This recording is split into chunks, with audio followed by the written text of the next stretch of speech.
안녕하세요. 정보가 세상을 바꾼다의 인포뱅크입니다. 이번에 전해드릴 내용은 인도 K9 자주포 200문 추가 주문에 대해서 한번 알아보도록 하겠습니다. 여러분의 구독, 좋아요 한 번씩 눌러주시고 이 이야기 시작을 해보도록 하겠습니다. 인도와 같은 경우는 하나 디펜스에서 K9 자주포를 이미 100문을 주문한 상황이죠. 그리고 이것이 순차적으로 지금 배치가 되고 있는 상황. 이러한 상황에서 지금 인도가 200문의 자주포를 추가로 주문했다는 소식이 들리고 있는데 그 특별한 배경이 뭐냐? 중국이 부탄과의 영토 분쟁 지역에 민간인 마을을 짓는다는 소식이 들려오고 있어요. 이러한 가운데 인도 국방부가 중국과의 국경 분쟁에 대처하기 위해서 하나 디펜스의 현지 파트너사인 라르센 토르보의 K9 바지라 자주포 200문을 추가로 주문했다는 소식이 들리고 있다는 사실이죠.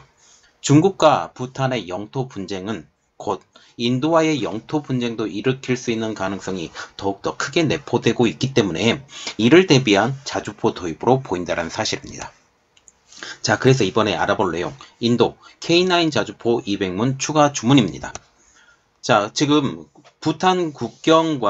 중국이 부탄 국경에 알박기에 나섰다라고 지금 얘기가 나오고 있어요. 지금 중국과 부탄과 같은 경우는 부탄이 실효적 지배를 차지하고 있는 이 지역에 알박기를 해요. 그래서 이 실효적 지배 자체를 완전히 깨버리려고 하고 있는 중국에 대해서 일단 알아보도록 하겠습니다. 이 지역은 지금 부탄과 중국과의 국경 분쟁이죠. 그러나 지금 현재 인도와의 국경 분쟁은 이쪽 지역을 지금 하고 있어요. 부탄과의 국경 분쟁은 이 라인을 따라서 전체적으로 지금 하고 있는데 이렇게 되면 이제는 인도와의 국경 분쟁까지 있어지는 것이 아니냐라고 얘기를 한다라는 거죠. 자, 그러면 이야기는 더 들어가 보겠습니다. 중국은 부탄과의 접경 지역에서 200여 개의 건물을 세우고 있죠. 12일 로이터 통신에 의하면 미국 데이터 분석 업체 호크아이 360과 전문가 2명에 의해서 위성 사진을 분석한 결과 중국이 최근 분쟁 지역인 부탄 접경 지역에 2층 건물을 비롯한 200여 채의 건물을 짓고 있다는 소식이 들리고 있습니다. 호크아이 360의 크리스 비거스 디렉터에 의하면 2020년 초부터 중국은 부탄의 서쪽 국경을 따라서 건설 작업을 진행 중이다. 위성 이미지 사진을 한번 분석을 해보니 2021년부터는 이러한 활동이 가속되었다. 작은 건물이 세워져 있는 것을 보면 아마도 해당 구조물은 장비 보관용으로 지어진 것 같다라고 하고 있어요. 사람이 사는 것은 아니지만 장비 보관용으로 하면서 이곳이 실효적 지배를 하고 있는 네팔의 권리를 빼앗아 버릴 수 있는 가장 큰 원인이 되는 것이죠. 중국 외교부도 이를 부인하지 않고 있는데요. 중국 외교부는 이번 건설에 대해서 이렇게 말을 하고 있어요. 현지 주민들의 근로와 생활 여건 개선을 위한 것. 이곳 자체가 동토 땅이에요. 동토 땅이기 때문에 주민들의 근로와 생활 여건을 개선하기 위한 것. 그리고 국경 분쟁 문제 때문에 이것이 굉장히 어려운 상황임에도 불구하고 중국은 이렇게 얘기를 했다라는 거죠. 그리고 이것은 우리의 영토에서 건설 활동을 하는 것은 주권 문제라고 일축을 했지만 실질적으로 이곳을 실효적으로 지배하고 있는 나라는 누구다? 네팔이다라는 거죠. 그래서 이 중국의 영토도 아닌데 건설 활동을 하기 때문에 자기들의 주권 문제가 아니라는 것이죠. 정착촌이 건설되고 있는 지역은 지난 2017년 인도와 중국군이 2달 넘게 대치하던 인도, 부탄, 중국의 국경 교차점인 도클람, 중국명으로 둘람에서 9에서 27km 떨어져 있는 곳으로 알려지고 있어요. 아까 그림 다 보여드렸죠. 중국은 전략적 가치를 이유로서 정착촌을 짓는 것으로 보여진다고 로이터 통신은 분석을 하고 있습니다. 중국은 부탄이 실효적 지배를 하고 있던 도클람을 왜 노리느냐? 그 이유는 중국과 인도와 부탄 등 이 3국이 만나는 도클람을 실효적으로 지배할 경우 닭의 목이라고 있는 치킨 내기라고 불리고 있는 폭 22km 안팎의 실리구리 회랑을 뚫고 인도를 습격할 수 있기 때문이에요. 이곳을 지금 전초기지를 삼아서 군대를 쳐버릴 수 있는 가장 큰 원인이 되는 것이죠. 자, 지금 보시면 문제가 생기는 곳은 이 도클람 지역, 스탠오프라고 되어 있죠. 지금 지어지고 있고 네팔과 방글라데시 그리고 인도가 이렇게 줄어드는 상황, 이 치킨넥이라고 불리는 이곳을 군사적으로 처벌할 수 있는 이러한 상황이 되기 때문에 이곳을 점령을 하려고 무척 노력한다 라고 보시면 되겠습니다. 이렇듯 중국의 이러한 움직임은 인도에도 굉장한 부담감이 되죠. 그래서 인도도 이 상황을 매우 민감하게 주시하고 있습니다. 양국은 1962년 국경 문제로 전쟁까지 치렀지만 국경선이 아직 확정되지 못한 채 실질 통제선인 LAC로 경기를 맞선 상황입니다. 일부 지역의 경우 양쪽에서 주장하고 있는 LAC의 위치가 서로 다르기 때문에 분쟁이 생길 때마다 서로 상대가 자신의 영토를 침범했다라고 주장을 하고 있고 이것에 대해서 문제가 생겼죠. 사람을 죽여버리는 몽둥이로 두들겨 패서 죽여버리는 그런 일까지 나오고 있습니다. 두 나라는 2020년 6월에는 인도 북부 라다크 지역 국경 분쟁지인 가란 계곡에서 충돌해서 인도군 20명, 중국군 4명이 숨지기도 했죠. 자, 그래서 인도와 같은 경우는 이렇게 중국의 침략에 대해서 방어를 할 수 있게 해야 돼요. 그래서 탱크를 배치하는 것보다는 자주포를 배치하는 게 더 좋죠. 그 배경, 왜 자주포인지도 그것도 알려드리겠습니다. 인도가 지금 하나 디펜스에 K9 자주포 200문에 추가 주문이 들어갔다라는 소식이 나오고 있는데요. 인도의 현진 매체인 인디아 투데이가 23일 날 인도 국방부가 1000억 루피, 한국 돈으로 1조 6,050억 원 규모의 155mm 추적 자주포 200문을 추가로 주문하게 했다라고 보도를 하고 있습니다. 올해 안으로 인도 현지사인 L&T에 발주할 이 주문은 인도 민간 부분 방산업체에 발주된 최대 주문이라는 거죠. 그만큼 인도도 급했다라는 것입니다. 이것은 정부의 군 현대와 산업방어기지 구축 계획의 잠재적인 부양책이 될 것이라고 지금 인디아 투데이는 보도를 하고 있죠. 일단 자주포가 어떤 건지 우리가 조금 알아봐야 돼요. 자주포는 이동식 기둥을 화력에 제공하도록 설계된 곡사포가 장착된 탱크. 그러니까 탱크 자체인데, 탱크가 이 곡사포, 먼 곳에서 포를 쏘는 것이 이 자주포라고 보시면 됩니다. 탱크는 전쟁터에서 적의 탄이나 파편으로부터 방어할 수 있는 자체를 가지고 있는 모든 전투 차량을 말하죠. 우선 강력한 포를 가진 전차와 같은 경우는 적진에 뛰어들어서 거기에서 직접 타격을 하고 있는 직접적인 전투를 목적으로 만드는 것이 전차입니다. 적과 가장 가까이 싸우는 전차와 장갑차는 적진을 뚫고 들어가서 포와 기관총으로 적의 강력한 방어 거점이나 보경, 그리고 상대 전차를 공격하는 거죠. 직접적으로 싸움에 동참하는 것.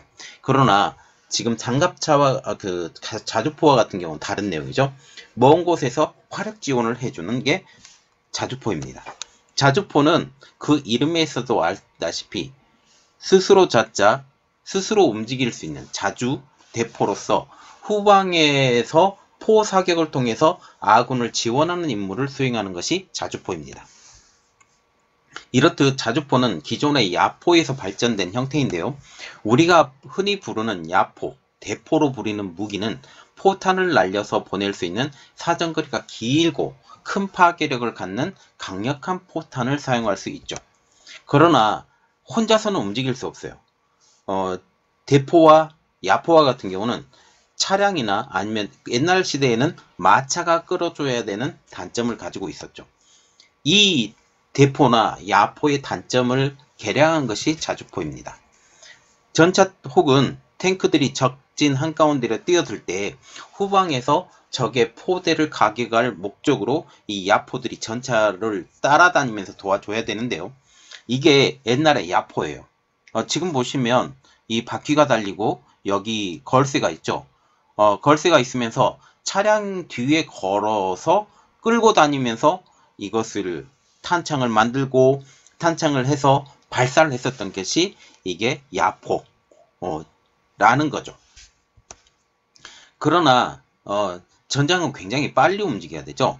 신속함이 요구되는 이러한 전쟁터에서 차로 야포를 끌거나 이렇게 다니다가 병사를 내려서 사격을 준비를 하고 탄약을 또한 장전을 시켜서 사격을 하는 이런 일련의 과정들이 너무 시간이 많이 걸려요. 그래서 골든타임을 놓칠 수 있다는 단점이 가지고 있었습니다.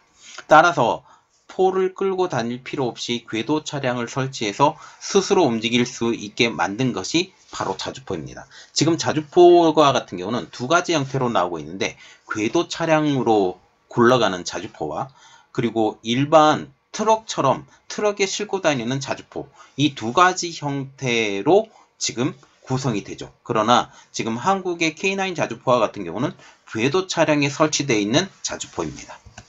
이렇듯 말이죠. 여기 이게 궤도 차량으로 해서 이 포신을 길게 해서 이 포신을 길게 함으로써 후방에서 지원할 수 있는, 전방으로 지원하고 있는 것은 전차, 후방에서 포로 때려서 나가는 것이 이 자주포, 이렇게 두 가지 형태로 보시면 됩니다. 장갑차는 이 차량 안에 사람을 실어서 움직이게 하는 것이 장갑차, 이 세 가지 형태로 구분이 되는 거죠.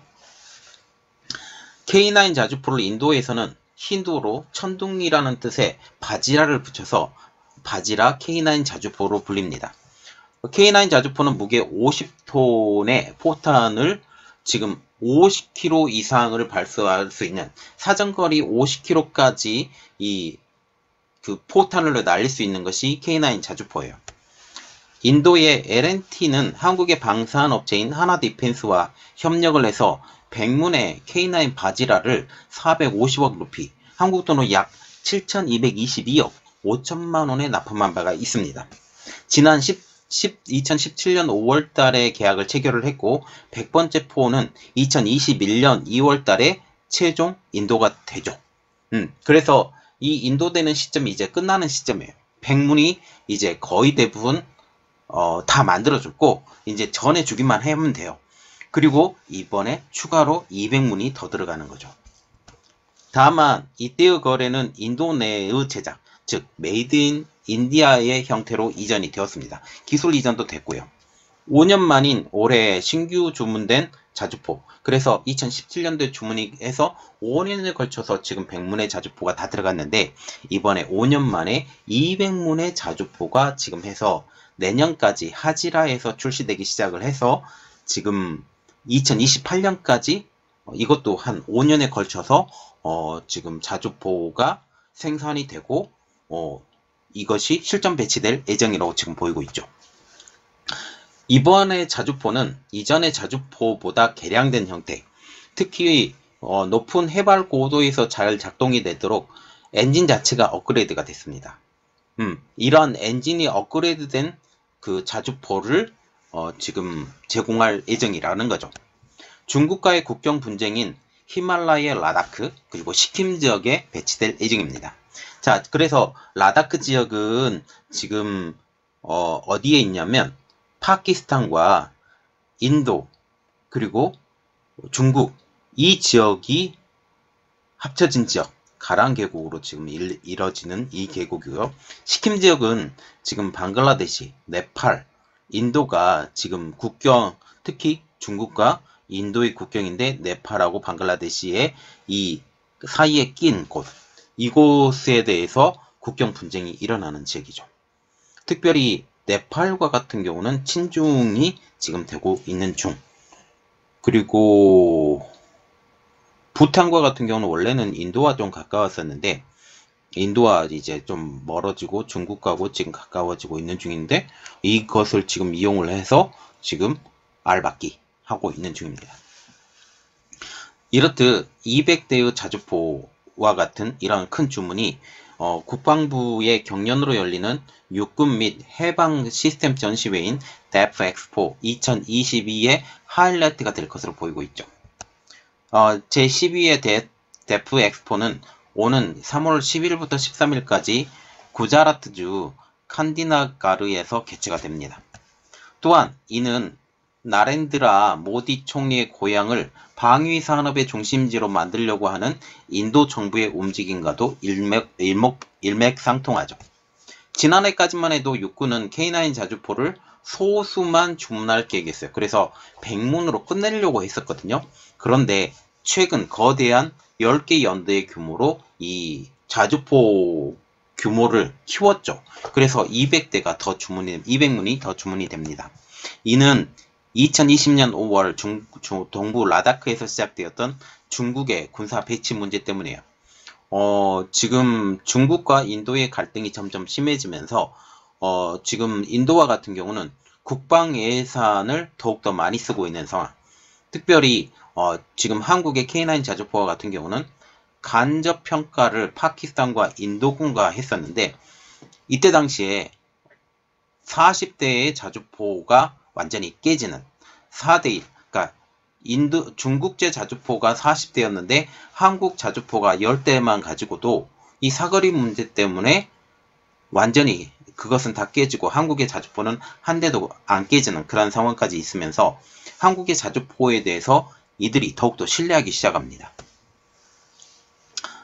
이번에 배치에 따라서 지금 바지라 자주포를 보유한 기존 5개 연대는 펀자브 평원과 사막에 걸쳐있는 인도 군대의 3개 타격 구단과 함께 작전을 수행하기 위한 추가 자주포를 배치하게 될 것이라고 말을 하고 있죠.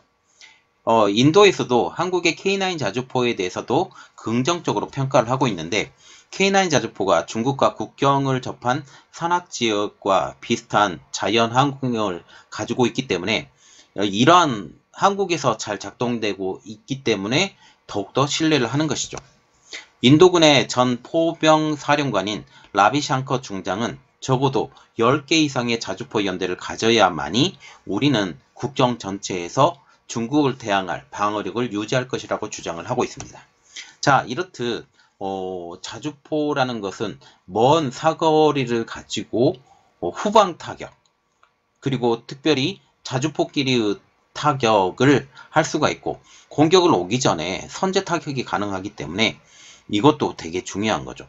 앞에서는 지금 전차끼리 부딪히지만 후방에서 지금 미사일 기지나 아니면 여러 가지 문제들 이러한 것들을 선제 타격을 할 수 있기 때문에 굉장히 중요한 내용입니다. 그래서 이번에 추가 주문 이미 100문이 추가가 다 이제 공급이 다 된 상황.